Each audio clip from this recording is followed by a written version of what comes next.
নমস্কাৰ প্ৰিয় দৰ্শক দি প্ৰাইম শ্বলৈ সকলোকে স্বাগতম জনাইছো মই পাৰ্থ বৰা। প্ৰিয় দৰ্শক আজি আমি টেলিভিছনৰ ষ্টুডিঅ'ত নাই, গুৱাহাটীৰ আমি আজি ষ্টুডিঅ'ত উপস্থিত নাই। আমি আছো শিৱসাগৰৰ বেতবাৰী মৌজাৰ এখন গাঁৱত, যিখন গাঁও ক'বলৈ গ'লে অন্যতম এখন গাঁও যিখন বানৰ কবলৰ পৰা এতিয়াও মুক্ত হোৱা নাই। এতিয়া যি সময় আন্ধাৰ হোৱাৰ কাৰণে চাৰিওফালে পথাৰে যি মহাসাগৰ সদৃশ ৰূপ লৈছে সেই ৰূপ মই দেখুৱাব পৰা নাই, কিন্তু অনাগত সময়ত ৪-৫ দিন আমি ইয়াত আছো, প্ৰতিটো মুহূৰ্ত দেখুৱাম। এটা কথা ক'ব বিচাৰিছিলো, দিনৰ ভাগত আমি চাংমাই গাঁৱলৈ গৈছিলো বেতবাৰী মৌজাৰে।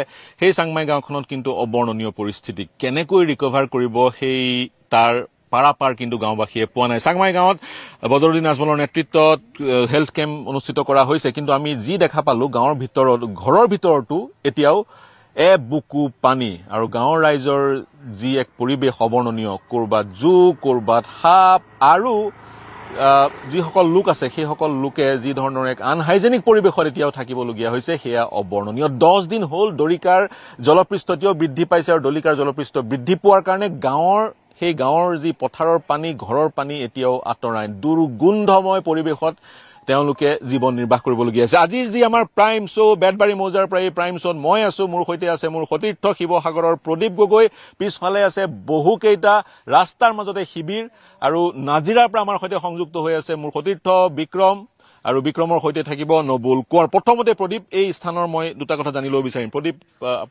আপুনি আমাক গাইড কৰিছে এই গোটেই সম্প্ৰচাৰটোৰ কাৰণে, গতিকে প্ৰদীপ, আপোনাৰ ঘৰখন ইয়াৰ পৰা কিছু দূৰত, আপোনাৰ ঘৰত মই এতিয়া দেখি আহিলো এতিয়াও পানী, ঘৰখন পৰিষ্কাৰ কৰিব পৰা নাই। এই স্থানটো, গাঁওখনৰ নাম কি, এই গাঁওখনৰ কিমান লোক প্ৰভাৱিত হৈছে, আৰু দেখিছো আমি দেখুৱাম কিছু সময়ৰ পিছত যিখন চৰকাৰে দাবী কৰিছে সাহায্য প্ৰদান কৰাৰ, খাদ্য সামগ্ৰী পাইছে, কিন্তু শিশু, কণমানি শিশু এটা দেখিলো মহে দাহে সেই ধৰণেৰে সময় পাৰ কৰিবলগীয়া হৈছে, ইলেক্ট্ৰিচিটি নাই। গতিকে সেইখিনিতো আছেই। প্ৰথমতে এই গাঁওখনৰ বিষয়ে অলপমান জানি ল'ম। হয়, আমি এতিয়া যিটো স্থানত আছো এইটো হৈছে ঐতিহাসিক বাঁহগড়, আহোম ৰাজত্ব কালত নিৰ্মাণ কৰা, আৰু এই বাঁহগড়টোৱে হৈছে এতিয়া ইয়াৰ কেইবাখনো গাঁৱৰ আশ্ৰয়স্থলী। এইখন আছে, এইফালে আছে 2 নং দগাঁও, তাৰপিছতে আছে তামুলী পুখুৰী, এইফালে আছে গন্ধিয়া নপাম গাঁও, চেঙেলিবাৰী আছে। এই আটাইখিনিয়ে বৰ্তমান বানত প্লাবিত হৈ আছে। এইফালে যিমান পথাৰ দেখিছে এইবোৰ, ইয়াত অধিকাংশ পৰিয়ালে কৃষিজীৱী হয়, আৰু এই কৃষিভূমি সম্পূৰ্ণ পানীৰ তলত, বহুতেই ৰুইছিলে, নভুৰি পাতিছিলে, এইবোৰ সকলো এতিয়া নষ্ট, আৰু ঘৰৰ ভিতৰত এতিয়াও এককাল একাঠু পানী, যাৰ বাবে বৰ্তমান এই যিটো ঐতিহাসিক বাঁহগড় এইটো পকী কৰি থোৱা আছে, আৰু এই ৰাস্তাটোৰ ওপৰতেই বৰ্তমান 10টা দিন টিউপাল তৰি এনেধৰণে ইয়াত কটাবলগীয়া হৈছে। ইয়াত যদি ৰাতি বৰষুণ দিয়ে, বতাহ মাৰে, এই ত্ৰিপাল উৰি যায়। হয়, ৰাতি এইকেইদিন মাজে মাজে ৰাতি ধুমুহাও আহিছে, বৰষুণ দিছে, আৰু তাৰ মাজতেই এনেধৰণে এক কষ্টদায়ক জীৱন অতিবাহিত কৰিবলগীয়া আছে। আনহাতে আছে অনিশ্চিত এটা ভৱিষ্যত। বাইদেউ, আপোনালোকৰ ওচৰলৈ যাওঁ, ভিতৰৰ পৰিৱেশ। নমস্কাৰ দাদা, নমস্কাৰ বাইদেউ। আপোনালোকে এনেকে 10 দিন ধৰি ইয়াত অকণমান ভিতৰত সোমাব পাৰিমনে? এইফালে সোমাম। হয়, এইফালে চাব বিচাৰিছো। এই অকণমান ভিতৰলৈ সোমাই কেনেদৰে এইফালে কিছু শিশু আছে। এইখন মই আপোনালোকৰ ওচৰলৈ যাম, বাইদেউ আহিম, আপোনালোকৰ ওচৰলৈ যাম। চাওক কেনেদৰে যোৱা 10 দিন ধৰি তেওঁলোকে দিন পাৰ কৰিছে। মোৰ কেমেৰাৰ সংগী অঞ্জনে দেখুৱাব। এটি শিশু শুই আছে, আৰু তেওঁৰ সম্ভৱতঃ পিতৃ বিচনী মাৰি আছে। মই আপোনালোকৰ সৈতে কথা পাতিম। এই 10 দিন ধৰি এওঁলোকে এনেকে জীৱন নিৰ্বাহ কৰিবলগীয়া হৈছে। মহে দাহে, বিভিন্ন বেচৰকাৰী প্ৰতিষ্ঠান, চৰকাৰী প্ৰতিষ্ঠানে কিছু সাহায্য দিছে। ধূপ খেদা, আমি মহ খেদা ধূপ দেখা পাইছো, আৰু এডাল ইয়াতে মম দেখা পাইছো। এই মমডালেই ৰাতি তেওঁলোকৰ সাৰথি। মোবাইল চাৰ্জ কৰিবলৈ বহু দূৰ যাব লাগে, বহু দূৰ গৈ মোবাইল চাৰ্জ কৰিব লাগে। খোৱা পানী তেওঁলোকৰ ক'ৰবাত আহিছে। ঘৰৰ সা সামগ্ৰী এয়া চাওক, যেনেকেই পাইছে ঘৰৰ সা সামগ্ৰী তেওঁলোকে, মই চেণ্ডেলযোৰ খুলি প্ৰৱেশ কৰিম, অনুমতি সাপেক্ষে প্ৰৱেশ কৰিব বিচাৰিছো। হয়, ঘৰৰ সা সামগ্ৰী চাওক, এনেদৰে তেওঁলোকে লৈ আছে। এয়া চাগৈ সাহায্য সামগ্ৰী তেওঁলোকে লাভ কৰিছে। গতিকে সাহায্য সামগ্ৰী লাভ নাই কৰা বুলি একেবাৰে ক'ব নোৱাৰি। কিছু সাহায্য সামগ্ৰী লাভ কৰিছে, য'ত এয়া মেগীৰ পেকেট আছে, বা আন এইবোৰ সামগ্ৰী আছে, শিশুৰ পেড আছে, বা আন কিছু সামগ্ৰী আছে, বিস্কুট আছে, সেই ধৰণৰ সামগ্ৰীবোৰ আছে, আৰু ঘৰৰ আচবাববোৰ এনেকৈ তেওঁলোকে আনি পাৰ কৰিছে। সমস্যাটো, মই যেতিয়া কথা পাতিছিলো, সমস্যাটো হৈছে এই ত্ৰিপালখনক লৈ। এইটো সুশান্ত বৰগোহাঁই, সমষ্টি মন্ত্ৰী সুশান্ত বৰগোহাঁই, তেওঁ বিভিন্ন দাবী কৰিছে, প্ৰতিশ্ৰুতি দিছে, কিন্তু এই বেতবাৰী মৌজাৰ এইখন গাঁৱত কিন্তু এনেধৰণে ত্ৰিপাল, আৰু তেওঁলোকে কৈছে ভাড়াত অনা ত্ৰিপাল, এই ত্ৰিপালৰ দিন পাৰ কৰিবলগীয়া হৈছে। আৰু যেতিয়া বৰষুণ দিয়ে, এই ত্ৰিপালৰ পৰা পানী সৰকি ভিতৰত সোমায়। মই কথা পাতিব বিচাৰিম। দাদা, আপুনি আপোনাৰ ঘৰ কোনপিনে? মোৰ ঘৰ ওচৰতে বেতবাৰী 2 নং দগাঁও। নমস্কাৰ, মোৰ নাম জয়মোহন। জয়মোহন। হয়, য়েছ, ঘৰ বেতবাৰী 2 নং দগাঁও। 2 নং দগাঁও। ঘৰ পানী সোমাইছে? পানী এডিঙি পানী। সেইদিনাখন কেনেকে এই বস্তু বাহিনীলৈ কেনেকে বস্তু চব ধান চান চব পথাৰতে থাকিলে, মাতৃ হয় সকলো চব এইবিলাক বস্তু ভিতৰতে থাকিলে, খালি মানুহকেইটা বাহিৰলৈ ওলাই যাম বাইদেউ আপোনাৰ ওচৰলৈ। মানুহকেইটা কেনেবাকে? মানুহকেইটা যেনে তেনে ওলাই অহা হৈছে ৰাস্তা কাৰণে। এতিয়া ঘৰখন যদি চাবলৈ যোৱা যায় কেনেকৈ? নাওৰে যাব লাগিব? হয়, নাও দি যাব লাগে। ঘৰখন চাব গৈছেনে? চাবলৈ গৈছো, খালি গোটেই সাপ চাপ ঢেৰ জাবৰ জোথৰ এনেকে পানীত উটি অহা হয়। আৰু এতিয়া ঘৰখনৰ এই যে আচবাব আছিল ইয়ালৈ কিছু আনিলে, বাকীটো শূন্য? জিৰো, একেবাৰে শূন্য। শূন্য? হয়, একেবাৰে ঘৰ এটা আপোনাক লাগিব বনাই দিব? হয়, লাগিব। আপুনি খেতি কৰে? খেতি কৰো। খেতি পথাৰ? খেতি আমাৰ এইফালেও আছিলে আপোনাৰ মাটি আমাৰ 3.5 বিঘা ৰুইছিলো, চব পানীয়ে মাৰি থৈ গ'ল। 3.5 বিঘা মাটি ৰুইছিলে, পানীয়ে মাৰি থৈ গ'ল। সেইকাৰণে আৰম্ভণিৰ পৰা প্ৰিয় দৰ্শক আমি বাৰম্বাৰ কৈ আছো, বানৰ পানী শুকোৱা নাই, কিন্তু শুকোৱা নাই।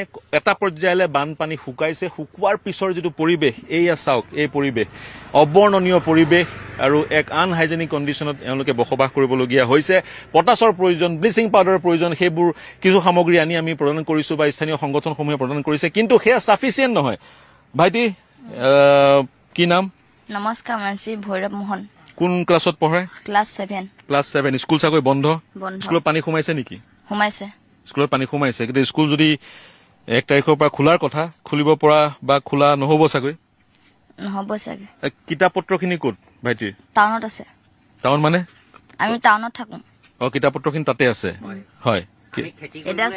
মই মিস্ত্ৰী কাম কৰো। নমস্কাৰ, মই থাকো গণকপতি বকুলবাৰী আচ্ছা, চাৰিআলি। টাউনত অলপমান বস্তু বাচিছে নহয় জানো? অলপমান বস্তু বাচিছে। ঘৰত যিবোৰ আছে চব শেষ। মা আছে, দেউতা ঢুকালে খালি। হয় হয় মা থকাৰ কাৰণে আমি খেতি কৰিবলৈ হয় হয় মই বাইদেউ আপোনাৰ ওচৰলৈ আহিছো। আপোনাৰ কেনেকুৱা স্বাস্থ্যৰ যি সামগ্ৰী বা ঔষধ পাতি পাইছেনে? দিছেগে? এতিয়া এনেদৰে 10 দিন ইয়াত পাৰ কৰিছে, অনিশ্চয়তাই এতিয়া দেখা দিছে। গতিকে ঘৰটো নতুনকৈ বনাই দিব লাগিব, সকলো নতুনকৈ আৰম্ভ কৰিব লাগিব। বাঁহৰ ঘৰ হয়, বনাই দিব লাগিব। আমাৰ ঘৰটো ভাগিলে আপোনাৰ পানী। মই আহিছো আনসকলে এইফালে মই এৰি থৈ আহিছিলো, তেওঁলোকৰ ওচৰলৈও যাম। এইদৰে প্ৰিয় দৰ্শক 10 দিন তেওঁলোকে কটাইছে। আৰু প্ৰথম কথাটো, গুৰুত্বপূৰ্ণ কথাটো, এওঁলোক সিদ্ধহস্ত নহয়। বানপানী পূৰ্বে তেওঁলোকে হোৱা নাই ন এনেকুৱা? এবাৰ বানপানী হোৱা নাই তেনেকুৱা? নাই হোৱা। আমি ইমানজনী হলোহি, হয়তো আমাতকৈ ডাঙৰখিনিও এনেকুৱা বানপানী আজিলৈকে দেখা নাই। আমি মানে যেতিয়া বানপানী এনেকে বৈ আহিলে আমি বহুত ভয় খাই গলো। ভয় খাই ভিতৰৰ বস্তু চব এৰি থৈ আহিলো, মাত্ৰ আমাৰ প্ৰাণকেইটা বচাইছো। ইফালে মোৰ ল'ৰা এটা এইবাৰ 2nd ইয়েৰত পঢ়ে, তাৰ কিতাপ পত্ৰ জোতা চোতা একোৱেই নাইকিয়া হৈ গ'ল। বানপানী 3 দিনৰ পিছত ঘৰলৈ গৈছো। মই নাই যোৱা বিচাৰি, আমাৰ ল'ৰাটোৱে দেউতাকে গৈছিলে ভুঁইত উঠি, চাইছেগে, আহি কান্দিছেহি, মা মোৰ কি হ'ব। এইফালে সি আৰ্যভট্ট একাডেমীত পঢ়ে। যোৱা মাহৰ ফিজ মই দিয়া নাই, এতিয়া আকৌ 2nd মাহ আহিলে।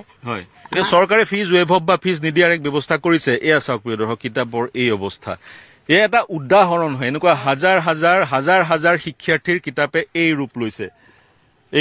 এইখন চাগৈ কোন ক্লাছৰ কিতাপ? এইখন বাকীখিনি নাপালো। এখন মই মানে হেৰি আছিলে, জন্মকুণ্ডলী। জন্মকুণ্ডলী আছিলে। কেনেবাকে এইখন আনিলে আপুনি? যেনে তেনে আনিছো ছাৰ।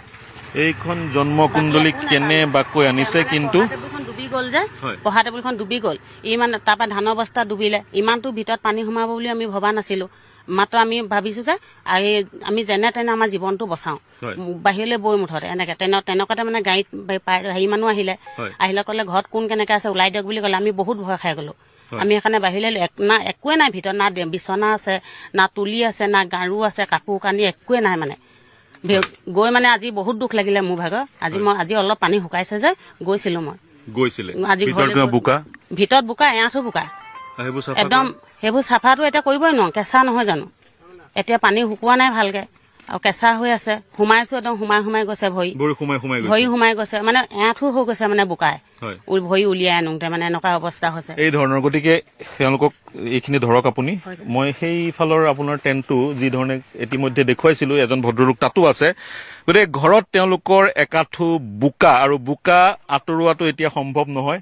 এই ধৰণে আৰু এগৰাকী ব্যক্তি আছে, হয়, তেওঁ ক'বলৈ দিগদাৰ, ক'ব বিচৰা নাই। মই আগলৈ যিকেইটা শিবিৰ আছে সেইকেইটালৈ যাব বিচাৰিম। সেইকেইটা শিবিৰলৈ গৈ আৰু এটা শিবিৰত যিসকল আছে তেওঁলোকৰ ওচৰলৈ গৈ মই বিক্ৰমৰ ওচৰলৈ যাম। এইটো শিবিৰ দেখুৱাই মই বিক্ৰমৰ ওচৰলৈ যাবলৈ প্ৰয়াস কৰিম। বিক্ৰমো নাজিৰাৰ পৰা মোৰ সৈতে সংযুক্ত হৈ আছে। বিক্ৰমৰ তাতো এখন অবৰ্ণনীয় ছবি। বাইদেউ সোমাব পাৰোঁনে? বাইদেউ হয় মই আপোনালোকৰ সোমাইছোঁ।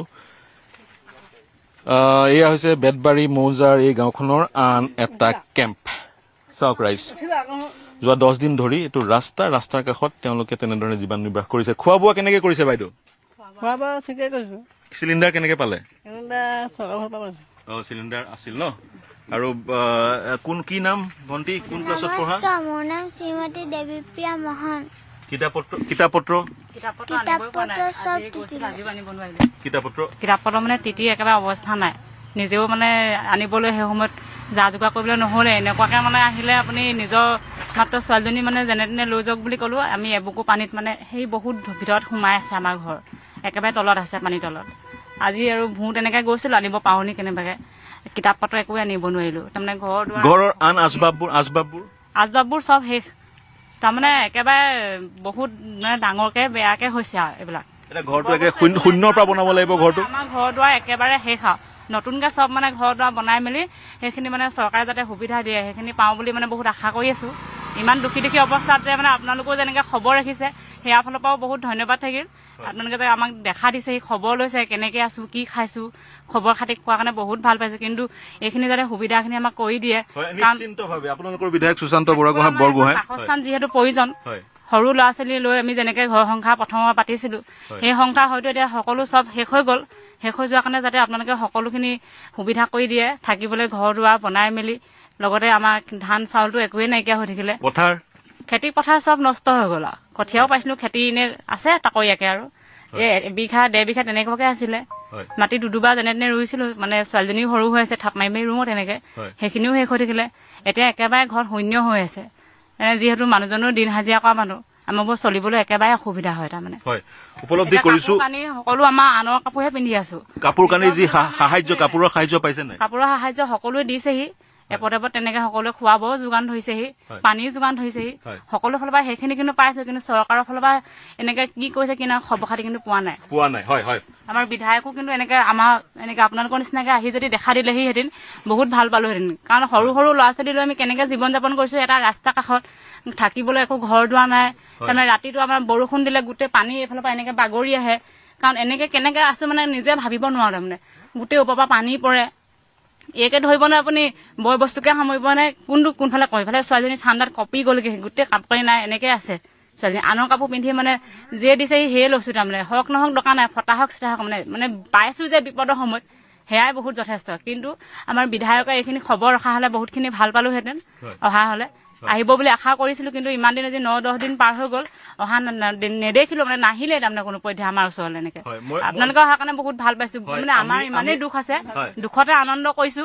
এইফালে চালে আমি কেলে জীয়াই আছো, সেইফালে চালে সেনেকুৱা লাগে। কিন্তু আপোনালোকক দেখি আমি বহুত সুখী হৈছো। তাৰমানে ইমান যে বিপদতো আপোনালোকে আমাক মাত এষাৰ দিছেই, সেইবাবে দুখতো আনন্দ কৰিছো। কিন্তু এইখিনি সহায় যাতে আপোনালোকে কৰে, কাৰণ মই এজনী ছোৱালী লৈ ইমান কষ্টৰে থকাটো বহুত অসম্ভৱ হৈছে। কাৰণ মই আগত কোনো বানপানীত তেনেকে কষ্ট পোৱা নাছিলো।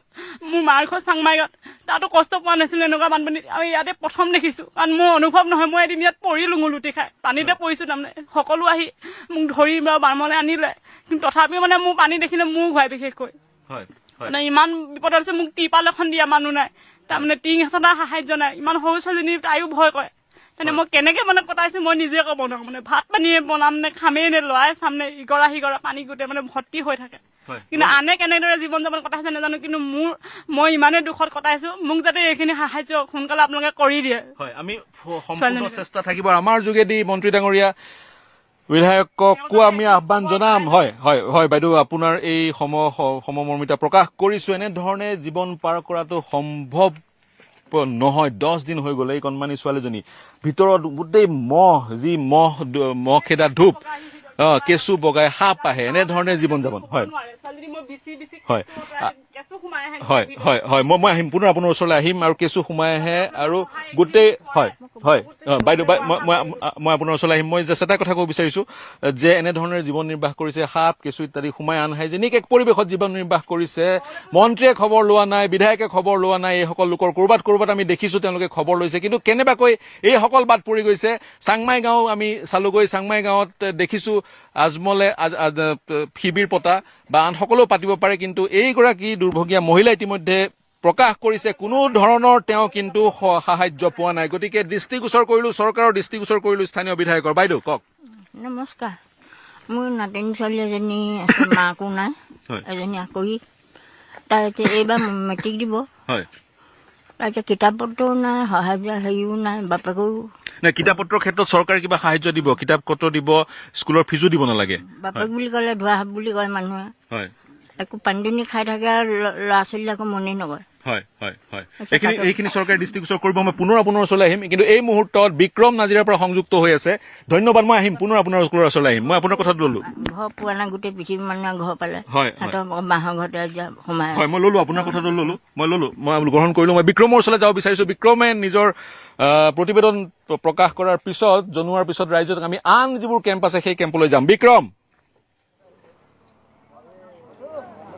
পাৰ্থ এই মুহূৰ্তত মই আৱেগিক নাজিৰা চহৰখনৰ পৰা প্ৰায় 5 কিলোমিটাৰমান ভিতৰলৈ আহিছোঁ আৰু এই অঞ্চলটোৰ যিটো পৰিৱেশ সেই পৰিৱেশটো দেখি মই স্বাভাৱিকতেই আৱেগিক আমাৰ স্থানীয় সাংবাদিকগৰাকী কি আছে মই ৰাইজৰ কাষলৈ যাম কিন্তু তাৰ পূৰ্বে আমাৰ স্থানীয় সাংবাদিকগৰাকী নবুল আছে আপুনি নাজিৰা শিৱসাগৰৰ পৰা নাজিৰাৰ পৰা শিৱসাগৰ এনেকুৱা ধৰণে আহি কষ্ট কৰি থাকিবলগীয়া হৈছে কেনেকুৱা ধৰণে জীৱন চলিছে এইকেইদিন আচলতে শব্দৰ অভাৱ হৈ যায় যিবোৰ পৰিস্থিতি দেখিছোঁ কেতিয়াবা কেমেৰাটো উলিয়াই ৰৈ দিবলগীয়া হয় কিজানি সেই লোকজনে বেয়া পাব নেকি তেওঁ পৰিস্থিতি দেখুৱাবলৈ এনেকুৱা হৈ যায় কেতিয়াবা কিন্তু তথাপি তাৰ মাজতে আমি দুই এটা নিউজ কৰিছোঁ বাতৰি কৰিছোঁ কিন্তু সেই বাতৰিবোৰ কৰি আৱেগিক হৈ পৰিছোঁ আৰু মোৰ বিশেষকৈ শব্দৰ অভাৱ হয় ক'বলৈ আৰু সেই কথাখিনি তুমি হয়তো বেছি সুন্দৰকৈ প্ৰকাশ কৰিব পাৰিবা প্ৰকাশ কৰিবলৈ মোৰ মানে শব্দৰ অভাৱ হৈ গৈছে আৰু সকলোৰে পাৰ্থ শব্দৰ অভাৱ এই আমাৰ এইগৰাকী নাজিৰাৰ স্থানীয় সাংবাদিক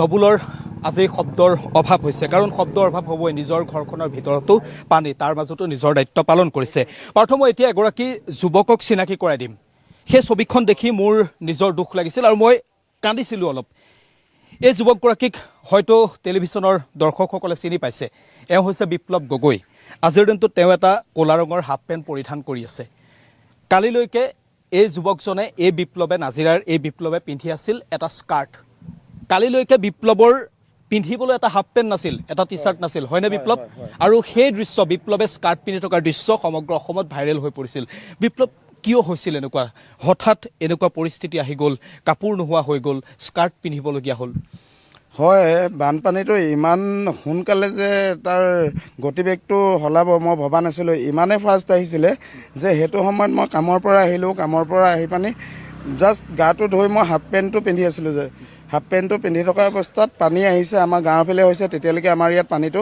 অহা নাছিলে যেতিয়া এই ৰাস্তাটো নিগৰি পানীটো আহিছে সোঁতবিলাক ল'বলৈ ধৰিছে ঘৰৰ ভিতৰৰ বস্তু মানে সামগ্ৰীবিলাক মোৰ মিছেছে কৈছে যে ডিভানৰ ওপৰত তুলি দিওঁ ডিভানত তুলিবলৈ নেপাওঁতে একাঠো পানী হৈছে ডিভানখন অলৰেডি 3 ইঞ্চি 4 ইঞ্চি আছে ঠিক তেনেকুৱাতে মোৰ বেবীটো মানে মোৰ এককাল তেতিয়া হৈ গ'লগৈ যেতিয়ালৈকে হেৰি হৈছে মোৰ বেবীটো 1.5 বছৰ হৈছে তাক মানে বচাবলৈ মই নিজে মোৰ ঘৰৰ কিনাৰৰ কাষৰ মানুহ ঘৰলৈ গৈছিলোঁ কাষৰ মানুহ ঘৰৰ মানে ফাউণ্ডেশ্যনটো অলপ ওখ ভাবিছিলোঁ তাত হয়তো আমি নিজকে ৰক্ষা কৰিব পাৰিম কিন্তু যিমানে গতিবেগত মানে পানীটো আহিলে তেওঁলোকৰ ফাউণ্ডেশ্যনটো ইমানটো হৈ গ'ল কঁকাল হৈ গ'ল সেইটো সময়ত আৰু মানে তাতো থাকিব পৰা হেৰি নাই কাৰণ নিজৰ সন্তানটোক বচাবলৈ মই চাইছোঁ কাপোৰ কানি চব উটুৱাই লৈ গ'ল তেতিয়ালৈকে মোৰ ঘৰত কি আছে সেইবিলাক মই পাহৰি গ'লোঁ কাপোৰৰ কথাটো একদম মোৰ তেতিয়ালৈকে দিমাগত নাই মানে তাৰপিছত তেওঁলোকৰ ঘৰৰ পৰা মই ওলাই আহিছোঁ তেতিয়ালৈকে মোৰ ইমানটো পানী হৈছে মোৰ বেবীটোক মই এনেকৈ লৈ কেনে এনেকৈ দাঙি মোৰ কাষৰ বৰ্তাৰ ঘৰত মানে চৰ্টৰ ওপৰত উঠিছোঁগৈ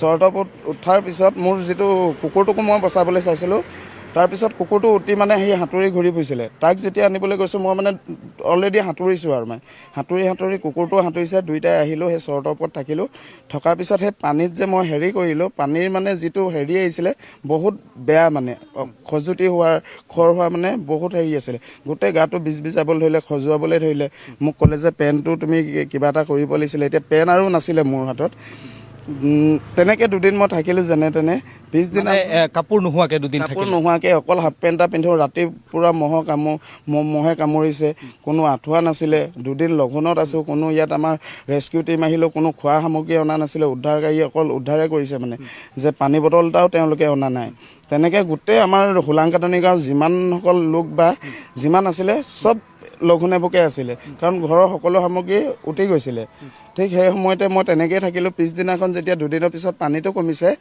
ঠিক সেইদিনাখন ৰেচন পঠিয়াইছিলে চৰকাৰে আমাৰ গাঁৱৰ ৱাৰ্ড মেম্বাৰে মোক ক'লে যে এনেকৈ ৰেচন আহিছে আহিবি মোৰ মানে সেইটো সময়ত পিন্ধি যাবলৈ একোৱেই নাছিলে মোৰ মায়ে ঠিক সেইটো সময়তে ক'ৰবাৰ গাড়ী এখন আহিছিলে তেওঁ স্কাৰ্ট এটা ৰাখি থৈছিলে সেই স্কাৰ্টটোৱে পিন্ধি মই ৰেচন আনিবলৈ গৈছিলোঁ আৰু য'ত ৰেচন আনিবলৈ গৈছিলোঁ তাত বা এজনীয়ে মোক দেখিলে বা এজনীয়ে মোক ক'লে যে বিপ্লৱ মই তোক ভিডিঅ' এটা বনাওঁ বেয়া পাবি নেকি মই বোলো নাই বেয়া নাপাওঁ পৰিস্থিতিৰ সন্মুখীন হৈছোঁ যেতিয়া মই সেইটো বেয়া স্কাৰ্ট পিন্ধি হ'লেও মই মানে সেইটো নিজকে নিজে মানে একো প্ৰস্তুত কৰা নাই আৰু মানে মই নিজকে ভাবিছোঁ যে যি হওক অন্ততঃ কোনোবাই যদি আমাক সঁহাৰি কৰে কাপোৰ সঁহাৰি কৰক মানে কাপোৰৰ সহায় কৰক এয়াই হৈছে জীৱন এই বিপ্লৱে সাহায্য বিচাৰিছিল আৰু সাহায্য আনিবলৈ যাবৰ বাবে বিপ্লৱৰ এটা পেন নাছিল আৰু সেইবাবে মাতৃয়ে লৈ থোৱা সাহায্য দিবলৈ অহা লোকৰ পৰা লৈ থোৱা এটা স্কাৰ্ট আছিল আৰু সেই স্কাৰ্টটোকে পিন্ধি বিপ্লৱে সাহায্য ল'বলৈ গৈছিল এতিয়া মই এটা বেলেগ দৃশ্য পাঠক দেখুৱাম আৰু সেই দৃশ্যটো আপুনি বুজি পাব এজোপা নাৰিকল গছ হয়তো নিশা হোৱাৰ বাবে কেমেৰাত হয়তো ভালদৰে আবদ্ধ নহ'ব এই নাৰিকলজোপা হয়তো সকলোৱে চিনি পাব এনেকুৱা নাৰিকল এই নাজিৰাৰ হোলাংকাথনি গাঁওখনত যথেষ্ট আছে আৰু এটা দৃশ্য ভাইৰেল হৈছিল এগৰাকী ব্যক্তিয়ে নাজিৰাৰ এই হোলাংকাথনিৰে আছিল সেই ব্যক্তিগৰাকী তেওঁ নাৰিকল গছৰ ওপৰত উঠি নিজৰ জীৱনটো ৰক্ষা কৰিছিল প্ৰায় 9ৰ পৰা 10 ঘণ্টা সময় তেওঁ নাৰিকল গছৰ ওপৰত আছিল আৰু সেই ব্যক্তিগৰাকী হৈছে এইজন প্ৰাঞ্জল দা হয়নে নামটো প্ৰথমতে কৈ প্ৰাঞ্জল দত্ত নাৰিকল গছৰ ওপৰত আৰু সমগ্ৰ অসমত এই গোটেই দৃশ্যটো ভাইৰেল হৈ গ'ল কেনেদৰে থাকিলে আপুনি ইমান সময় প্ৰথম কথা হ'ল মোৰ মা পেৰালাইচিছ মানুহ নেক্সট মোৰ ফিজিকেলি হেণ্ডিকেপ বাইদেউজনী আছে যেতিয়া পানী সোমালে তেতিয়া মই ফিজিকেলি বাইদেউক আগফালৰ এঘৰ মানুহৰ চটত থ'লোঁ নেক্সট মাক নিছোঁ নিয়াৰ পাছত মই যেতিয়া ঘৰত দুপত বস্তু উদ্ধাৰ কৰিবলৈ আহিছোঁ তেতিয়া মোৰ ডিঙি পালেহি পানী তেতিয়া মোৰ কোনো বস্তু উদ্ধাৰ কৰিবলৈ সময় নাই মই তাক বাচিবলৈ মই সাঁতুৰি দিলোঁ সাঁতুৰি মোক সুতাই নি মোৰ আমাৰ পিছফালে এজোপা নাৰিকল আছে নাৰিকলৰ পাতটোত মই ধৰিলোঁ ধৰি সেই পাতটোত মই ঘাঁহ দেখিব পাৰোঁ সেই পাতটোত চুঁচৰি উঠি যদি কেমেৰাত অকণমান যদি দেখুৱায় এই মানুহজনৰ হাতত এতিয়াও আঘাত আছে তেওঁ নাৰিকলজোপাৰ পাতত ধৰি জীৱনটো বচাবলৈ চেষ্টা কৰিছিল নাৰিকলৰ ফাকত ভৰি দি থিয় হৈ থাকিলোঁ প্ৰায় 9 ঘণ্টা সম্পূৰ্ণ ৰাতিপুৱা 5 বজাত উদ্ধাৰকাৰী দল আহিছে উদ্ধাৰকাৰী দলে উদ্ধাৰ কৰিছে সেই সময় এতিয়াও ভাবিলে আপোনাৰ দুখ নালাগেনে মৃত্যুৰ মুখৰ আগৰ পৰা ঘূৰি আহিছোঁ মৃত্যুৰ মুখৰ আগৰ পৰা কোনেও মোক সহায় কৰিব নোৱাৰে সেই টাইমত 9 ঘণ্টাৰ পাছত আপোনাক কোনে উদ্ধাৰ কৰিলে উদ্ধাৰকাৰী দল আহিছিলে সেই 9 ঘণ্টা আপুনি কেনেকৈ থাকিলে প্ৰতি মুহূৰ্তত মৃত্যু তললৈ যদি আপোনাৰ নাৰিকলজোপা কেনেবাকৈ যদি পানীয়ে উটুৱাই নিয়ে আপোনাৰ জীৱন শেষ মোৰ জীৱন শেষ মই সেইটোৱে ভাবি আছোঁ যে নাৰিকলজোপা যদি উঘালি যায় মই আৰু নাথাকোঁ আজিও আপুনি আবেগিক এতিয়া হয় পাৰ্থ এই হোলাংকাথনি গাঁৱৰ প্ৰাঞ্জলদাৰ চকুত আজিও চকু পানী মানুহজনে কান্দিছে আৰু ময়ো আবেগিক তেওঁ কথাখিনি শুনি মই যেতিয়া তেওঁৰ সৈতে কথা পাতিলোঁ তেওঁ মোক যেতিয়া কথাখিনি ক'লে যে নাৰিকলজোপাৰ পাতখিলাত ধৰি তেওঁ জীৱনটো বচাবলৈ চেষ্টা কৰিছিল আৰু 9 ঘণ্টা সময় তেওঁ তেনেকৈ থাকিল আৰু এজন মই সাহসী যোদ্ধাক দেখুৱাম কালিৰ দিনটোত আমাৰ নাজিৰা সাংবাদিক নবুলে দেখুৱাইছিল শ্ৰৱণ শ্ৰৱণ এগৰাকী এই বান পৰিস্থিতিৰ সময়ৰ ৰিয়েল হিৰোলৈ পৰিণত হৈছিল আজি মই আন এগৰাকী ৰিয়েল হিৰোক দেখুৱাম এই হোলাংকাথনি গাঁৱৰ এগৰাকী ৰিয়েল হিৰো আপোনাৰ নামটো প্ৰথমতে বিনোদ হাজাম পাৰ্থ বিনোদ হাজামক আমি চিনাকি কৰাই দিব লাগিব এই বিনোদ হাজামে কিমানজন মানুহৰ জীৱন ৰক্ষা কৰিলে আমাৰ পৰিয়ালৰ গোটেইখিনি ৱাল ভাঙি পেলাই মোক কৈছে বোৱাৰী তুমি কি কৰিছা ভিতৰৰ পৰা ওলোৱা মই কৈছোঁ মোৰ মানুহজন নাই বোলো তাৰ লগৰটোক আনিবলৈ গৈছে তাহাঁতৰ আগতে পানী সোমাই গ'ল তাৰপিছত মানুহজনে গ'ল বাইকখন বেটেৰী ৰিজাৰ্ভ কৰিছিলে বেটেৰীখন ক'লে মই যাব নোৱাৰোঁ নামঘৰ সময় হৈছে তাৰপিছত আমাৰ এয়ে ক'লে মই বাইকখনতে গিয়ে ঘৈণীয়েকে লৈ আহিম বুলিকে তাৰপৰা এওঁ কৈছে বোৱাৰী দৰ্জা বন্ধ কৰা ওলোৱা বোলে তো মই কৈছোঁ অঁ দাদা গৈছোঁ বুলিকে তাৰপৰা মই গৈছোঁ বুলি কোৱা মাত্ৰক তাক এজনী আমাৰ এওঁ ছোৱালীজনী আছিলে ওপৰলৈ উঠিছিলে চটৰ ওপৰলৈ সেই 1 ছেকেণ্ডতে পানী সুত বহি গ'ল এইডোখৰ ৱালটো ঢাক খাই গ'ল তাৰপৰা এওঁ আৰু গোটেই পৰিয়ালখিনি আমাৰ মানে যোনবোৰ ডাঙৰ আছে ডাঙৰ কেইজন আহিলে আহি পেলাই কি কৰিলে কেনেকৈ কৰিলে যে মাইকী আমাৰ মানে বৰজন আমি মানুহ ডাঙৰকেইজনক আমি মানো আমাক কি কৰিলে গোটেইকেইজনে এওঁ কি কৰিলে গোটেইকেইজনে মিলি পেলাই আমাক কোচত দাঙি দাঙি পাৰ কৰিলে ল'ৰা ছোৱালী কোনে পাৰ কৰিছে কি কৈছে মুঠতে নাজানো সিহঁতক চবকে কোচত দাঙি দাঙি পাৰ কৰিছে মুঠতে ৱালটো ভাঙি দিলে আপুনি এতিয়াও চব ৱালখন নাই সেই ৱালখন পাৰ কৰি ডাঙৰ কৰিব আমাক কোচত দাঙি দাঙি পাৰ পাৰ্থ এক আৱেগিক পৰিৱেশ এই মানুহজনে কেনেদৰে এই অঞ্চলটোৰ এই যিটো অঞ্চল আপুনি দেখা পাইছে পানীৰ প্ৰচণ্ড সোঁত আছিল আৰু এই যিটো খালী প্লট দেখিছে এই প্লটটো সম্পূৰ্ণৰূপে পানীৰে ভৰ্তি হৈ গৈছিল দেৱাল এই দেৱালখন আমি যদি প্ৰভাস অকণমান আগলৈ আহিব লাগে বোকা আছে যথেষ্ট পলস ইয়াত যথেষ্ট পলস আৰু সেই ব্যক্তিগৰাকী আমাৰ সৈতে আহিব তেওঁ এই যিখন দেৱাল আপুনি দেখিব এই দেৱালখন এই কাষত এখন দেৱাল আছে এই দেৱালখন ভাঙিয়েই তেওঁ ইয়াত 30ৰ পৰা 40 জন ব্যক্তিৰ প্ৰাণ ৰক্ষা কৰিছিল ইয়াত মহিলাৰ পৰা আৰম্ভ কৰি শিশুৰ পৰা আৰম্ভ কৰি সকলো আছিল এই যিসমূহ ঘৰ দেখা পাইছে এই ঘৰসমূহত থকা প্ৰতিগৰাকী ব্যক্তিক এই ৱালখন ভাঙি এই ব্যক্তিগৰাকীয়ে ৰক্ষা কৰিছিল দাদা আপুনি অকণমান আহক আজিৰ দিনটোত অকণমান আপুনি কষ্ট কৰক এই যিখন ৱাল এই ৱালখন ভাঙিয়েই তেওঁ এই অঞ্চলটোত থকা 30ৰ পৰা 40 জন ব্যক্তিৰ জীৱন ৰক্ষা কৰিছিল এই ৱালখন ভাঙিয়েই তেওঁ পাৰ কৰাই লৈ গৈছিল কেনেকুৱাকে দাদা আপুনি কিমানজন মানুহৰ জীৱন ৰক্ষা কৰিলে ইয়াত প্ৰায় 40টামান মানুহ আছিলে মোতকৈ সৰু তাৰ মই ডাঙৰ সৰু মনা নাই চব পাৰ কৰিছোঁ মোতকৈ সৰু তাৰ মই পাৰ কৰিছোঁ কোলাত তুলি পাৰ কৰিছোঁ মোৰ বোৱাৰী হয় তাৰ মই চোৱা নাই চব পাৰ কৰিছোঁ এতিয়া আপুনি কেনেকুৱা এই ৱালখন আপুনি ভাঙি দিলে এনেকৈ মাৰিছোঁ ভাঙিছোঁ এনেকৈ তেতিয়া চবকে পাৰ কৰিছোঁ পাৰ হয় আৰু মই ইয়াত থাকি মেলি পাৰ কৰিছোঁ তেতিয়া নিজৰ জীৱনটোৰ কথা ভবা নাছিল মই ভবা নাই চব আমাৰ দেউতা মা এতিয়া ককাইদেউ মোৰ মেডিকেলত আছে ভৰিত দুখ পাইছে মেডিকেল আছে লিগিপুখুৰী মেডিকেলত লিগিপুখুৰী মেডিকেলত সোমাই আছে লিগিপুখুৰী মেডিকেলত আছে বাইদেউ ক'ব বাইদেউ আপোনাৰ দাদাই আপোনালোকৰ জীৱন কেনেদৰে ৰক্ষা কৰিলে সেয়ে ক'লে মোক ক'লে কি তোমালোকে পলোৱা যে মই কৈছোঁ আমাৰ ল'ৰাখিনি কি হ'ল মোৰ ডাঙৰ ল'ৰাটো আছিলে সিহঁতিকেইটাও আছিলে বোলে মা আপুনি ওলাই হওক ল'ৰাকেইটাক পাৰ কৰিলোঁ মই গোটেইখিনি চাইছোঁ বোলো পাৰ কৰিছে তাৰপিছত দাদাক সিহঁতে চাইছোঁ চবেই সিহঁতে এটা পাৰ কৰিছে চিচা কাটি গৈছে এইখিনি যাবই পেলোৱা আছিলে এইখিনি গোটেইখিনি যাবই পেলোৱা চিচা কাটি গৈছে মুঠতে সেই এতিয়া উঠিলোঁ উঠি পেলাই চোতাললৈ চোতালত উঠি পেলাই সিহঁতৰ ঘৰো সোমাই গ'ল পানী সেই ওপৰলৈ গ'লোঁ 2 নিশা থাকিলোঁ 2 নিশা ল'ৰাকেইটা ভোকত আছে ভোকত কি পাব এতিয়া খাবলৈ একো নাপায় নহয় সেই সিহঁতৰ ঘৰ কিনাৰ ল'ৰাটোৱে আহিলে ল'ৰাটোৱে কি কৰিলে বিস্কুট 2 পেকেট পাৰ কৰিলে চবকে সৰু ল'ৰাকেইটাক এখন বিস্কুট দিছোঁ খা বুলিকে সেনেকৈ এক নিশা ল'ৰাকেইটা নাই পানী খুৱাই থৈছোঁ লাভ নাই নাথাকে বোলো যেন তেন থাক বোলো সেইভাগে কৈছোঁ আৰু মুঠতে ঘৰত মোৰ মানুহজন নাছিলে মানুহজনকো পানী উটুৱাই নিছিলে উটি গৈছিলে মই সেই মানুহজনৰ ওচৰলৈ আহিম সেই মানুহজনৰ কাহিনীও শুনিম কাৰণ মোৰ এই যিখন ছবি এই ছবিখন দেখি মোৰ যথেষ্ট দুখ লাগিছে মোৰ গম পাই নাই আমাৰ ইয়াত কোনো অহা নাই ৱাৰ্ড মেম্বাৰ হওক কোনো এটা সোমাই যোৱা নাই আপুনি আমাৰ গলিত এবাৰ যাওক কোনো এটা ৱাৰ্ড আপোনালোকৰ এইটো আমাৰ এইটো 8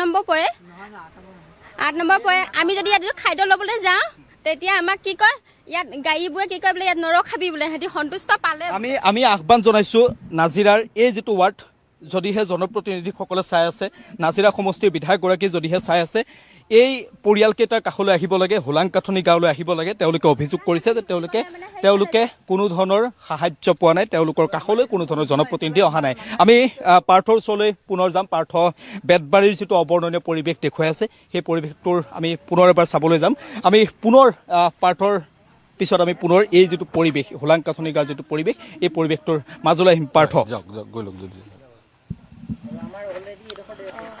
বিক্ৰম ধন্যবাদ আপুনি নাজিৰাৰ সেই বিশেষ স্থানৰ আপুনি পৰিৱেশ দেখুৱালে সেই কুৰা জুই অঞ্জনে দেখুৱাব সেই কুৰা জুইত এই পৰিয়ালটোৱে খাদ্য প্ৰস্তুত কৰিছে তেওঁলোকৰ ডিনাৰ প্ৰস্তুত কৰিছে সেই কুৰা জুইত তেওঁলোকে কৈছে তেওঁলোকৰ গেছ শেষ হ'ল আৰু জুই কুৰাৰ আগত আছে পথাৰ আছিলে কিন্তু এতিয়া পানী আৰু পানীৰ মাজত তেওঁলোকৰ ঘৰ আৰু ঘৰত তেওঁলোকে কৈছে একাঠু বোকা ঘৰলৈ কেনেবাকে ভূৰ লৈ গৈছিলে কিন্তু ঘৰলৈ ভূৰ লৈ যোৱাৰ পিছত তেওঁলোকে পৰিলক্ষিত কৰিছে একাঠু যি বোকা সেই বোকা নুশুকোৱাৰ কাৰণে তেওঁলোকে ঘৰটো পৰিষ্কাৰ কৰিব পৰা নাই এনেকৈ চাওক তেওঁলোকৰ মূৰৰ ওপৰত ত্ৰিপালখনো নাই ৰাস্তাৰ কাষত তেওঁলোকে এইদৰে থাকিবলগীয়া হৈছে তলত এখন ত্ৰিপাল পাৰি কেনেবাকৈ তেওঁলোকে ৰাতিটো এতিয়া কটাব লাগিব অবৰ্ণনীয় পৰিৱেশ যিবোৰ বটল তেওঁলোকক ছাপ্লাই দিয়া হৈছিল যোগান ধৰা হৈছিল সাহায্য প্ৰয়োজন আছিলে খোৱা পানী, নাই বুলি নকওঁ, সেই বটলবোৰেৰে সিঁচৰিত হৈ আছে গোটেইবোৰ অঞ্চল। মই ৰাতিপুৱা কাইলৈ যেতিয়া পোহৰ হ'ব, সেই পোহৰত মই গোটেই স্থানবোৰ ভালকৈ দেখুৱাম।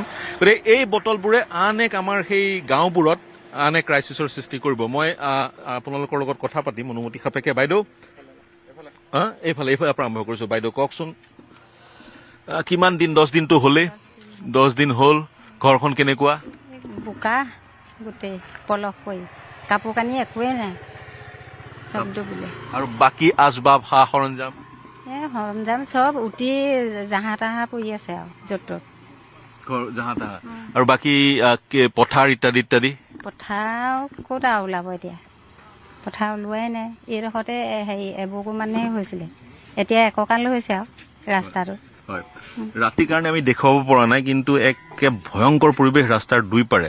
ইয়ালৈ অহাৰ আগতে কিন্তু আমি কল্পনা কৰিব পৰা নাছিলোঁ, যদিও বা গুৱাহাটীত বহুতে কৈ আছিলে পানী শুকাইছে, কিন্তু যি পৰ্যায়লৈ শুকাইছে সেয়া শুকোৱা বুলি নকয়, এতিয়াও ডেঞ্জাৰ লেভেলত আছে। চাওক কণ কণ শিশুকেইটা, এগৰাকী শিশুৱে শুবলৈ চেষ্টা কৰিছে, আনগৰাকী শিশুৱেও শুবলৈ চেষ্টা কৰিছে। সাংঘাতিক মহ, এওঁলোকৰ প্ৰয়োজন মহ খেদা ধূপৰ। গতিকে সেই মহ খেদা ধূপ যাতে এওঁলোকক যোগান ধৰা হয়। চাওক ওপৰ চালি একো নাই, বৰষুণ যেতিয়া দিব কি এক পৰিৱেশৰ সৃষ্টি হ'ব। দৌৰাদৌৰিকৈ তেওঁলোকে কাষৰ সেই ছেটটোলৈ যাব লাগিব। গতিকে এওঁলোকক সাহায্যৰ প্ৰয়োজন, কি সাহায্য পাইছে, কি পাইছে শুনো। বাইদেউ, আপোনাৰ ঘৰ ইয়াতে দহলে আছে অকণমান। এনেকেই দিন পাৰ কৰিছে, 10 দিন হৈ গ'ল। গতিকে ইয়াতে খাদ্য প্ৰস্তুত কৰি খালে। বাকী কি সাহায্য কি পাইছে? কাপোৰ কানি বাচ্চাকেইটাৰ এনেধৰণেই হৈছে। সেইবিলাক পাইছো বাৰু সুবিধা। হয়, এতিয়া ঘৰখন গোটেই এতিয়া সোমাব নোৱাৰা পৰিস্থিতি হৈ আছে। পৰিষ্কাৰ কৰিব পৰা নাই? নাই পৰা, বহুত পানীয়ে সোমাই আছে এতিয়া। এই দুজনৰ কিতাপ পত্ৰবোৰ যেনে অনা হ'ল আৰু মানে যেতিয়া পানী বাঢ়িছিলে। নোৱাৰিলো আনিব, ল'ৰাটো মোৰ ভাগৰ। হয়, ল'ৰাটো আপোনাৰ? ল'ৰাটো মোৰ জাতীয় বিদ্যালয়ত পঢ়িছে। হয়, নাজানো যে পানী কেনেকে কি হয়, দেখিও নাই পোৱা আছিলে। মই লখিমপুৰৰ হয়, কিন্তু ল'ৰাটো কিতাপ পত্ৰ বা জোতা হেৰি চব গুচি গ'ল। আপোনালোকে কেতিয়াও বানপানীৰ সন্মুখীন হোৱা নাই? হৈ নাই পোৱা, দেখি নাই পোৱা। কৈছে মানুহে পানী আহিব যে, এনেকে যে ইমান মানে হ'ব বুলি ভবা নাই। এতিয়াও ঘৰৰ ভিতৰত আঁঠুৰ ওপৰত আছে পানী। আঁঠুৰ ওপৰত এতিয়াও ঘৰৰ ভিতৰত পানী? ঘৰৰ ভিতৰত আমাৰ মানে ঘৰ এইফালে দহ সোমাই আছো নাই, এতিয়া ৰাস্তা কাষত আমি ওলাই আছোহি। 16 ঘৰ আছো আমি আমাৰ চুকটোত। 16 ঘৰ আছো। এনেই খাদ্য চাদ্য ইত্যাদি ইত্যাদি বিভিন্নজনে গাড়ীত আহি দি গৈছেহি। কিন্তু সেইটো ধন্যবাদ দিম দেই অসমৰ মানে অন্যান্য বিলাকক, চবেই দিছেহি, চব সহায় কৰিছেহি।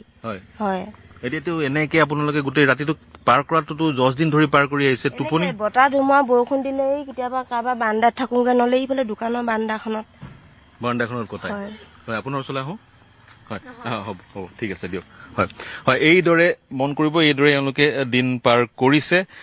বিশেষকৈ সকলোতকৈ যদি প্ৰভাৱিত হৈছে মহিলাসকল প্ৰভাৱিত হৈছে। তেওঁলোকৰ কাপোৰ যি পাইছিলে, যেনেকৈ পাইছিলে বা যি পিন্ধি আছিলে তেনেকৈ তেওঁলোক ইয়ালৈ গুচি আহিছিলে আগত। হয়, এইটোত যদি অকণমান দেখুৱাব পাৰোঁ আপোনালোকৰ অনুমতি সাপেক্ষে, কেম্পটো যদি অকণমান দেখুৱাওঁ, নহয় জানো? হয়, কিদৰে আছে। হয়, এওঁলোকক সেইকাৰণেই যাতে আন শিবিৰলৈ স্থানান্তৰ কৰিব পৰা যায়, কাৰণ এওঁলোকৰ ঘৰটো মুকলি হ'বলৈ কিছু দিনৰ প্ৰয়োজন হ'ব। তাৎক্ষণিকভাৱে তেওঁলোকৰ ঘৰ মুকলি নহয়, যিধৰণে তেওঁলোকে ব্যাখ্যা আগবঢ়াইছে। তেওঁলোকৰ ঘৰ এতিয়াও আঁঠুলৈকে বোকা, কাৰোবাৰ ঘৰত কঁকাললৈকে পানী। গতিকে তেনেস্থলত তেওঁলোকৰ ঘৰটো পৰিষ্কাৰ হৈ বাসোপযোগী হ'বলৈ কিছু সময়ৰ প্ৰয়োজন হ'ব। সেই সময়লৈকে তেওঁলোকক যদি এনেধৰণৰ আন স্থানৰলৈকে স্থানান্তৰ কৰা হয়, তেওঁলোকে সকাহ পাব। প্ৰদীপ কি কয়? আমি সেইকণলৈ যোৱাৰ আগতে আপোনাৰ লগতে কথা পাতো। হয়, আহি আছে। হয়, বৰ্তমানেও দেখিছে ইয়াত বিদ্যুৎ যোগান দিব পৰা অৱস্থা হোৱা নাই, কাৰণ ঠায়ে ঠায়ে ট্ৰেন্সফৰ্মাৰো বৰ্তমান তলত, পানীৰ তলত আছে। গতিকে এই যিবিলাক দেখিছে, এই সকলোৰে কৃষিজীৱী মূল প্ৰধান শক্তিয়ে হৈছে তেওঁলোকৰ জীৱন নিৰ্বাহৰ খেতি। কিন্তু সেই খেতিৰ কঠীয়া পৰ্যন্ত সকলো প্ৰায়বিলাকে ডুব গ'ল। যি কঠীয়া তুলিছিলে ততাতৈয়াকৈ আনি যিখিনি আনিছিলে সেইখিনিও গেলিবলৈ আৰম্ভ কৰিছে। আমি কঠীয়া দেখুৱাব পাৰিম, অকণমান গ'লে কঠীয়া দেখুৱাৰ আগতে কিন্তু কুকুৰকেইটাক দেখুৱাব বিচাৰিছো। ইয়াতে এটা কুকুৰ দেখিলো, আন কেইটা কুকুৰ দেখিলো, ভোকত আছে কুকুৰকেইটাৰ খাদ্যৰ অভাৱ হৈছে। গতিকে ইয়াত গৰু ছাগলী সকলো যিহেতু এই ৰাস্তাৰ ওপৰতে বৰ্তমান থাকিবলগীয়া হৈছে। পথাৰত ঘাঁহ বুলিবলৈ একোৱেই নাই, খাদ্য বুলিবলৈ একোৱেই নাই। গতিকে মানুহৰ খাদ্য বহুত আহিছে, এইবিলাকলৈ সাহায্য আহিছে, কিন্তু পশু খাদ্যৰ বাৰুকৈ অভাৱ হৈছে। ইয়াত সকলোৱে মই কৈছোঁ কৃষিজীৱী পৰিয়ালে বেছি গৰু ম'হ আছে, গাহৰি আছে, ছাগলী আছে, সকলো এতিয়া মানুহ গৰু ছাগলী সকলো সহাৱস্থান একমাত্ৰ আশ্ৰয়স্থল হৈছে এই ৰাস্তাটো। আৰু এই ৰাস্তাটোততো এতিয়া পকা ৰাস্তাটোত ক'তনো ঘাঁহ বন পাব, গতিকে পশু খাদ্যৰ অভাৱ হৈছে। মই ইয়াত কঠীয়া আছে, এই কঠীয়া যি বচাইছিলে সেইখিনি মই দেখুৱাব বিচাৰিছোঁ। এয়া দেখিছে সেই কঠীয়াবোৰ বৰ্তমান ইতিমধ্যেই শুকাবলৈ আৰম্ভ কৰিছে, যিখিনি তুলিব পাৰিলে মই দেখুৱাইছোঁ। এয়া হৈছে শিৱসাগৰৰ গন্ধিয়া নপাম গাঁৱৰ দৃশ্য। এইবিলাক চাওক, কঠীয়া এনেধৰণে পৰাখিনি বচালে এইবিলাক বৰ্তমান শুকাই গৈছে, এইখিনি ৰুব পৰা অৱস্থাত নাই। এইবিলাক দেখিছে কেনেধৰণে নষ্ট হ'ল। এইবিলাক হৈছে কঠীয়া, মই দেখুৱাইছোঁ কি আচলতে বেয়া পৰিৱেশ। এইবিলাক বহুত হেঁপাহ কষ্টৰে এই কঠীয়া সিঁচিছিলে, কঠীয়া ৰুব পৰা হ'ল, কিন্তু এতিয়া এইবিলাক কঠীয়া দেখিছে সম্পূৰ্ণ ইয়া হালধীয়া বৰণ পৰি ইয়া পচি গৈছে। গতিকে এনেকুৱা ধৰণৰ খেতিয়কৰ অৱস্থা আমি দেখুৱাইছোঁ, কি ধৰণৰ অৱস্থা। যিখিনি ৰুবলৈ আচলতে বাট চাইছিলে, ৰুব টাইম হৈছিলে, নভুই পাতিব হৈছিলে, সেনেকুৱাতে আহিলে আৰু এইখিনি অৱস্থা। বাকী আমি আন কেনেধৰণে আছে এইফালে আহোঁ, কেনেধৰণে আছে। দাদা নমস্কাৰ, আপোনালোকৰ যাব পাৰোঁ? হয়, আপোনালোক কথা পাতিম। এই ধৰণে আপোনালোক আছে, আপোনালোকৰ ওচৰলৈ আহিছোঁ, আপোনালোক কেনেধৰণে আছে দৃশ্যটো দেখুৱাবলৈ। আপোনালোকে এই ধৰণেৰে শিবিৰ পাতি আছে, যদি শিবিৰ অকণ চাব বিচাৰিলে পৰা যাবনে বাইদেউ? হয় হয় হয় হয়, আহক। আমি বহু শিবিৰ দেখুৱালোঁ। আন এটা এনেধৰণৰ ৰাস্তাৰ কাষতে তেওঁলোকে এনেধৰণৰ অস্থায়ীভাৱে আছে। এইটো টেণ্ট মই আনকেইটাতকৈ কিছু অকণমান ভাল দেখিছোঁ। এই ধৰণে তেওঁলোকে জীৱন নিৰ্বাহ কৰিবলগীয়া হৈছে। এটলিষ্ট ওপৰত টিংখন থকাৰ কাৰণে বৰষুণৰ পৰা আপোনালোকে বাট চাব লাগিব। আপোনালোকৰ ঘৰ ক'ত বাইদেউ? আমাৰ বেকতে আছে, পাছফালতে। এতিয়া ঘৰত পানী এতিয়া শুকাইছে আৰু চোতালত আছে। বোকা হৈছে, বোকা অকণমান চফা কৰি দিয়া আছে। হয়, আৰু বাকী যি ঘৰৰ সা সৰঞ্জাম আছিল সেইবোৰ উদ্ধাৰ কৰিব পাৰিলে নাই? অনিষ্ট হৈছে, অলপ তুলিলো, তথাপিও কাপোৰ কিছুমান হেৰি হৈ অনিষ্ট হৈছে, আৰু দৰ্জা চৰ্জাবোৰ হেৰি ফুলি গ'ল, এইবোৰ কাঠৰ হেৰি সেইবোৰ নতুনকৈ কৰিব লাগিব। গতিকে এনেধৰণে 10 দিন হৈ গ'ল। হয় দাদা, আপোনাৰ লগতো কথা পাতো। কি উদ্ধাৰ কৰিলে? পথাৰ কেনেকুৱা? পথাৰ উদ্ধাৰ মানে বিশেষ উদ্ধাৰ কৰিব নোৱাৰিলো, বিশেষ ধানখিনি উদ্ধাৰ কৰিব নোৱাৰিলো। এই গৰু ছাগলীকেইটা উদ্ধাৰ কৰিলো, মানুহকেইটা উদ্ধাৰ হ'ল। বাকী ট্ৰেক্টৰ চেক্টৰ চব এতিয়া পথাৰ পানীৰ তলত। টেম্পু চলাওঁ। টেম্পুখন আপোনাৰ নেকি? কিছু সামগ্ৰী ৰাখি থৈছো। আমাৰ ইয়াত এতিয়া থাকিব পৰা এতিয়া সদায় 5-6টা পৰিয়ালে আছে, কিন্তু 15-16জন ডেইলি আমাৰ ঘৰত থাকোঁ। হয়, এতিয়া কথাটো হৈছে পুনৰ আপোনালোকে ঘৰখন পাতিব লাগিব, নহয় জানো? এতিয়া পুনৰ ঘৰখন পাতিবলৈ তাতো মই সুধিলো, ঘৰৰ অৱস্থা শূন্য হৈ গৈছে। বহুতে ক'লে ঘৰত একোৱেই নাই, ঘৰখনো পানীৰ তলত, ঘৰৰ আচবাব সকলো শেষ, আপোনালোকৰো আংশিকভাৱে শেষ হৈছে। গতিকে ঘৰখন পুনৰ পাতিবলৈ, ঘৰখনক পুনৰ উপযোগী কৰিবলৈ, ঘৰখনত যাতে সন্তানে পঢ়া শুনা কৰিব পাৰে, তাৰ কাৰণে কি কৰিব লাগিব? চৰকাৰৰ পৰা কি বিচাৰে? কিন্তু এতিয়া চৰকাৰে কি দিয়ে নাজানো, আৰু ঘৰখনটো পাতি দিব লাগিব। এতিয়া ছোৱালী এতিয়া এডমিশ্যন লৈ থৈছে, তাৰ এতিয়া পঢ়া শুনা কৰিবলৈ মানে হেৰি দিব লাগিব, ডিগ্ৰী। সেইখিনি বাৰু ফিজ চিজ নিদিলেও হ'ব। আমি এতিয়া সেইটো তাকে চিন্তা কৰোঁ। কি এতিয়া খেতি বাতিটো নাই, এতিয়া এই পথাৰখন উদ্ধাৰ কেতিয়া হ'ব? পথাৰখন আৰু 15-20 দিন লাগি যাব আমাৰ। খেতি কৰা পৰ্যায় কেতিয়া পাবগৈ? 15-20 দিন ধৰক আৰু খেতি কৰিব পাৰিব আকৌ। কঠীয়া হ'লে পৰা হ'ব, কঠীয়া নহ'লে নাই। এতিয়া 100 কঠীয়া মুখৰ আগতে আছে, চব এইফালেও আছে। এইবোৰ 100 কঠীয়া তুলিছিলোঁ সেই পানী আগদিনা, নভুই পাতিম বুলি, সেইখিনি শেষ। তাকে ধান এতিয়াও সেই তলতে আছে, পানী তলত ওলালে পিছত ধানটো ওলালেও এইবোৰ কাম নাই। এফালে অকল ওপৰতো থাকিব, বাকীবোৰ শেষ। এতিয়া এনেধৰণে মহ আছে, কিবা আছে, গতিকে স্বাস্থ্যৰ কথাও আছে, হাইজেনিকেলি থাকিব লাগিব, নহয় জানো? থাকিব লাগিব, উপায় নাই। কি অভিভাৱকে জীয়াই থাকিব। ছোৱালীজনী ক'ত আছে? ছোৱালীজনী বাহিৰতে আছে। ডিগ্ৰীত এডমিশ্যন লৈছিলে। হয় হয় হয়। গতিকে এক অনিশ্চয়তা এতিয়া কিন্তু দেখা দিছে। গতিকে পদ্ধতিগতভাৱে প্ৰতিগৰাকী ব্যক্তিক পঞ্জীয়ন কৰি, প্ৰতিগৰাকী ব্যক্তিক কি প্ৰয়োজনীয়তা আছে সেয়া লিপিবদ্ধ কৰি পদ্ধতিগতভাৱে যদি আমি গোটেই প্ৰক্ৰিয়াটো আগ নবঢ়াওঁ, বহু লোক কিন্তু বঞ্চিত হ'ব। তেওঁলোকৰ এই মুহূৰ্তত পথাৰ উদং, পথাৰত পানী, পথাৰ হৈ পৰিছে মহাসাগৰ, ঘৰৰ ভিতৰৰ আচবাব একো নাই, কিতাপ পত্ৰ নোহোৱা হৈছে। কিতাপ পত্ৰবোৰ চৰকাৰে দিয়াৰ ইতিমধ্যে প্ৰতিশ্ৰুতি দিছে, স্কুলৰ বা কলেজৰ ফিজো চৰকাৰে দিয়াৰ প্ৰতিশ্ৰুতি দিছে, কিন্তু ঘৰখন পাতিবলৈ কি কৰিব লাগিব? এই দুগৰাকী, কি নাম ভণ্টি? ৰবা, কি নাম? নমস্কাৰ, মোৰ নাম শ্ৰীমতী তনয়া গগৈ। কোন ক্লাছ? 3 ক্লাছ 3। আৰু ভণ্টি কি নাম? নমস্কাৰ, মোৰ নাম শ্ৰীমতী গাৰ্গী চাংমা। কিতাপ পত্ৰ ক'ত আছে? কিতাপ পত্ৰ ঘৰতে আছে। আনিব পাৰিলানে? কিতাপ ভাল হৈ আছে নে? ভাল হৈ আছে। তোমাৰ ভাল হৈ আছে। ভণ্টি কি নাম? নমস্কাৰ, মোৰ নাম শ্ৰীমতী ভাগ্যশ্যামা। ঘৰলৈ মনত পৰিছে নেকি? কৰিছে। ঘৰলৈ মনত পৰিছে। কিতাপ পত্ৰ কোন ক্লাছত? ক্লাছ 2। স্কুল বন্ধ এতিয়া? স্কুল বন্ধ। গতিকে প্ৰিয় দৰ্শক, তিনিটা কণমানি আপোনালোকে দেখিলে কেনেকৈ মুকলি আকাশৰ তলত এনেকৈ দিন পাৰ কৰিবলগীয়া হৈছে। আৰু এতিয়া গৰমো পৰিছে, গুপগুপীয়া গৰম। মই আপোনাৰ মন্তব্যলৈ এটা বিৰতি ল'ব লাগিব। গুপগুপীয়া গৰম, এই গৰমত ৰাস্তাৰ মাজত কেতিয়াবা বৰষুণ দি দিয়ে, মহে দাহে বিচনী মাৰি তেওঁলোকে দিন পাৰ কৰিবলগীয়া হৈছে। অবৰ্ণনীয় এনেধৰণৰ পৰিৱেশৰ সন্মুখীন তেওঁলোক কেতিয়াও হোৱা নাছিল। এই কণমানিকেইটাৰ ঘৰলৈ বাৰুকৈ মনত পৰে। এনেধৰণৰ দিন কেতিয়াও তেওঁলোকে সন্মুখীন হোৱা নাছিল দিনৰ, অভ্যস্ত নহয়, তথবা বানো কেতিয়াও তেওঁলোকে দেখা নাই। গতিকে এয়া খাদ্য প্ৰস্তুত কৰি আছে এনেভাৱে বয়ঞ্জনক দেখুৱাম।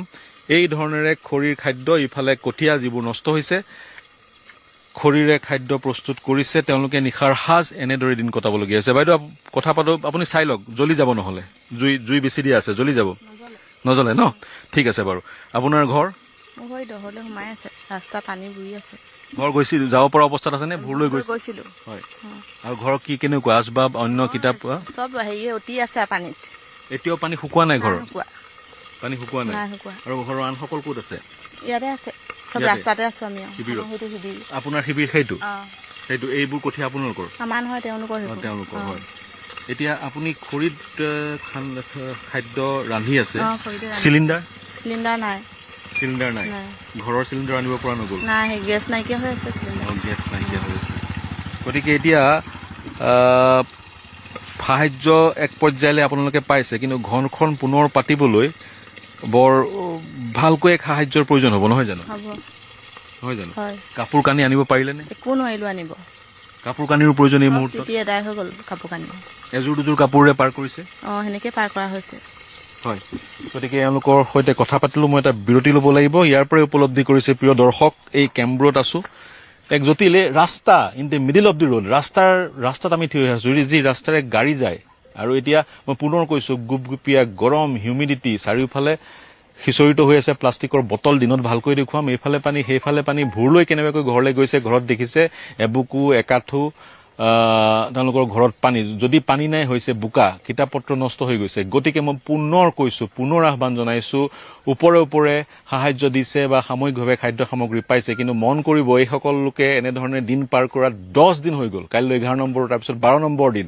গতিকে যদিহে ঘৰ উদ্ধাৰ নহয়, এওঁলোকক ৰাস্তাৰ পৰা আন কোনোবা হাইজেনিক পৰিষ্কাৰ আশ্ৰয়স্থলীলৈ লৈ যোৱাটো খুবেই প্ৰয়োজন। ক'ৰবাত চৰকাৰে বহু কাম কৰিছে বা জনপ্ৰতিনিধিয়ে কৰিছে, কিন্তু এইসকল লোকক তেওঁলোকৰ সেই কামে স্পৰ্শ কৰিব পৰা নাই। ৰাস্তাত, টেণ্টৰ তলত, মুকলি আকাশৰ তলত, মহে দাহে সাপে ভেঙে এওঁলোকে দিন কটাবলগীয়া হৈছে। অবৰ্ণনীয় আৰু অমানৱীয়। এই চিন্তাৰে, এই মেছেজেৰে, চৰকাৰলৈ এই মেছেজেৰে মই এটা বিৰতি লৈছো। বিৰতিৰ পিছত আন কেইটামান কেম্প আছে, সেইকেইটা কেম্প দেখুৱাবলৈ চেষ্টা কৰিম। এটা লৈছো বাণিজ্যিক বিৰতি, শীঘ্ৰে ঘূৰি আহিম।